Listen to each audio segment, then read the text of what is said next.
अगर आपकी कंपनी में इन्वेस्ट करते हैं और कल आप कॉलेज चले जाओ तो कंपनी कौन चलाएगा?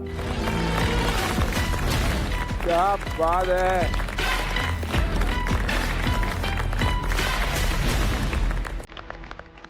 He's so cute here.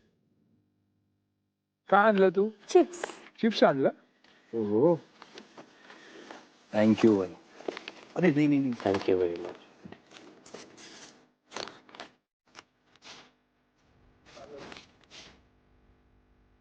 नमस्ते सर, नमस्ते टाइकून. नमस्कार. हम दोनों भाई जलगांव के हैं और हमने मचाई पूरे महाराष्ट्र में तबाही.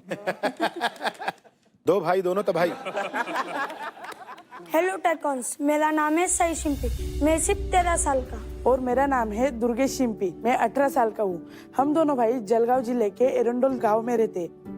पर मेरे अंदर बचपन से बिजनेस का कीड़ा था, इसीलिए मैं नासिक में जाके होलसेलर्स से छोटी छोटी जो प्रोडक्ट्स होते हैं वो उठा के मतलब ऐसा चल के बेचता था बैग में लेके. इसलिए मुझे आइडिया है कि फिनाइल हम पैक करके, क्योंकि हर घर में फिनाइल्स लगते हैं, शैम्पू साबुन लगते हैं, तो इसलिए मैं उसको छोटी छोटी बॉटल्स में पैक करके घर घर जाके बेचता था. तब एक पाउडर आती थी जो सिर्फ पानी में डालने के बाद वो पूरा फिनाइल बन जाता था. और ऐसे ही बेचते बेचते मुझे रियलाइज हुआ कि मैं जलगांव का हूँ यार, मुझे खुद का एक ब्रांड बनाना है, पर क्या बनाऊँ. और फिर याद आया कि जलगांव में बनाना एकदम फेमस है और उस बनाना को लेकर हम कुछ बना सकते हैं क्या. फिर हमने डिसाइड किया कि बनाना चिप्स ब्रांड बनाए. बनाना चिप्स तो बहुत सारे लोग बनाते, बट उसमें सिर्फ 2 फ्लेवर्स बनाते, सॉल्टेड और मसाला. इसी मार्केट रिसर्च करके और इसी गैप को हमने फिलअप करके बनाए MH19 चिप्स वाला से 15 से भी ज़्यादा फ्लेवर्स.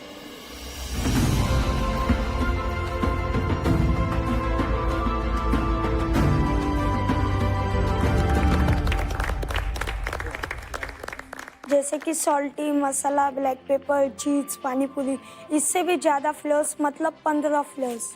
और इसी 15 फ्लेवर्स को हमने प्रीमियम पैकेजिंग के साथ मार्केट में लॉन्च किया. और उसके बाद हमने वेबसाइट बनाई, वेबसाइट से सेल आउट किया, शॉप से सेल आउट किया और हमारा होलसेल में भी सप्लाई करते हैं. और यह जो पूरा काम है पैकेजिंग ब्रांडिंग का, वो हम हमारे घर से कर रहे हैं. और आज अगर मुझे यहाँ से फंडिंग मिलती है तो मैं मेरा खुद का एक मैन्युफैक्चरिंग यूनिट डालना चाहता हूँ, जिसमें बहुत सी मशीनरीज और एक बड़ी टीम होगी, और जिसके ज़रिए से मैं मेरा एक रेट कम कर सकता हूँ, सप्लाई बढ़ा सकता हूँ और क्वालिटी बेटर दे सकता हूँ. तो टाइकून्स, क्या आप इंटरेस्टेड है कि बनाना चिप्स एम्पायर खड़ा करने के लिए हमारे साथ? हमारे आज के 1 CR पे 18% इक्विटी.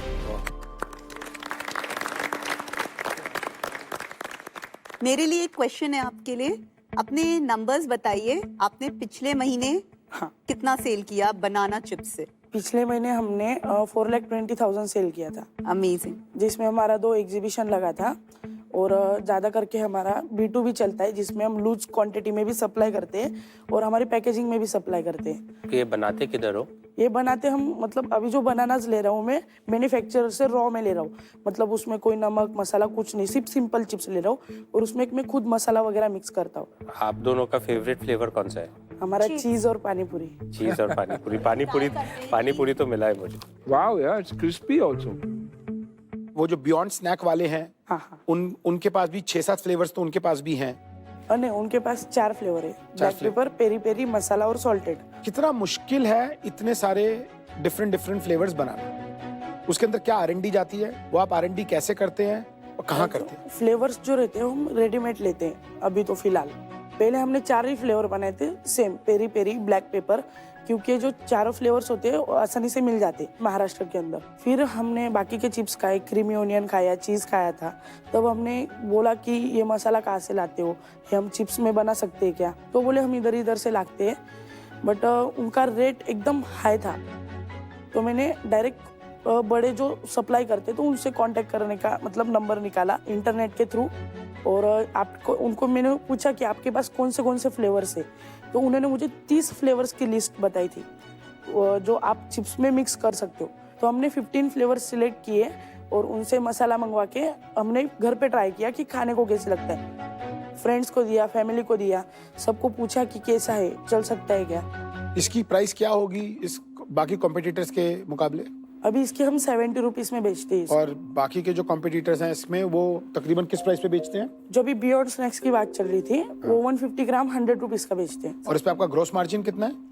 ग्रॉस मार्जिन इस पे रहता है, अभी 46 का आता है, 37 रुपीज ग्रॉस मार्जिन, 27 रुपीज। 70 पे, तो 50% के आसपास। यस। अभी आप कस्टमर को बेचना चाहते हो, लेकिन आप बिजनेसेस को भी बेच रहे हो क्या? हाँ, बिजनेसेस को भी बेच रहे हैं जो उनकी प्राइवेट लेबलिंग करना चाहते हैं। Private labelling. हाँ, वो तो जो 4.5 लाख रुपए की सेल है, हाँ। उसमें से प्राइवेट लेबलिंग कितनी है और कस्टमर को कितना बेच रहे हो? कस्टमर को हम 40% बेचते हैं और प्राइवेट लेबलिंग 60%। और उनके मार्जिन क्या क्या हैं? जो हमारा जो प्राइवेट है वो हम मार्केट में 50 to 55 तक बेचते हैं होलसेल बल्क क्वांटिटी में, और कस्टमर को हम 70 to 80 रुपीज में बेचते हैं। आपने अपने कॉम्पिटिटर की मैपिंग अच्छी करी हुई है। यस। कॉम्पिटिटर के फ्लेवर्स क्या है, प्राइस पॉइंट्स क्या है। जानकारी। तो दुर्गेश, एक बात बताइए, आप जो ये नई फैक्ट्री लगाना चाह रहे हैं, जो आप मशीन लगाना चाह रहे हैं, हाँ। उसका क्या कॉस्ट आएगा? अराउंड 30 लाख to 35 लाख जा रही है। जगह और फैक्ट्री अलग? हाँ, जगह, फैक्ट्री और उसमें और और उसकी maintenance। कैपेसिटी क्या होगी? मतलब वो कितने चिप्स एक महीने में बना सकते 500 से 700 केजी पर डे चिप्स वो बना सकती है कैपेसिटी। और आप वो बेच पाओगे? आप कॉन्फिडेंट हो? यस मैम, अभी आप जितना बना रहे हो उतना सारा बेच पा रहे हो? पूरा बेच देता हूँ। एक महीने में कितने किलो चिप्स बेच लेते हैं अभी? 1.5 से 2 टन चिप्स बेच लेते हैं। एक महीने में? यस, लूज वाह। क्वांटिटी में। अगर ये फंडिंग मिल जाती है तो आप एक महीने में कितना बनाने की इच्छा रखते हैं? हर मंथ 5 से 10 टन का सेल्स हो, इसी टारगेट पे हम काम करेंगे। और ये जब 1 से 2 टन बना लेते हैं तो घर में कितना बचता है प्रॉफिट? प्रॉफिट अभी तो देखो, मार्केट में मैं अगर उस मैन्युफैक्चर से ले रहा हूँ तो मुझे 160 रुपए पर केजी रेट दे रहा है। अगर मैं किसी को उस रेट में, उससे ज़्यादा रेट में दूँ तो वो डायरेक्टली मैन्युफैक्चरिंग से ले लेगा। तो इसमें मैं अभी सिर्फ 10 रुपए कमा रहा हूँ पर केजी के हिसाब से। अगर मेरा खुद का मैन्युफैक्चरिंग यूनिट हो जाए तो मेरी कॉस्ट 90 से 110 आएगी। अगर आपकी कंपनी में इन्वेस्ट करते हैं और कल आप कॉलेज चले जाओ तो कंपनी कौन चलाएगा? सर, मुझे 100% मेरे बिजनेस को ही देना है। मुझे समझा है कि मैं कॉलेज करूँगा तो किसी का नौकरी बनूंगा।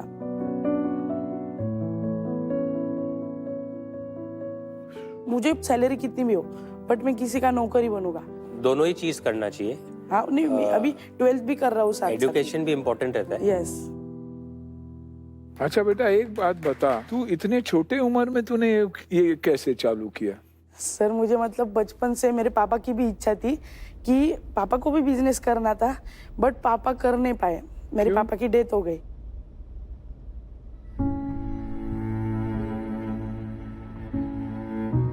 और फिर पापा को मुझे बिजनेसमैन बनाना था, तो मेरे मन में फिट हो गया था कि मुझे बिजनेस ही करना है आगे चल के।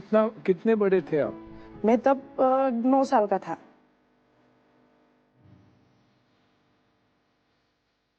मी त्याची आजी आहे, माझे नातू आहे. वडील नसल्यामुळे घरची परिस्थिती त्याच्याकडनं पावली गेली नाही. म्हणून माझे नातू, मी करीन आई बिझनेस कस करीन आजी, म्हणून शिकायचे नाही म्हणता की आई मला पावत नाही घरातली फजिता म्हणून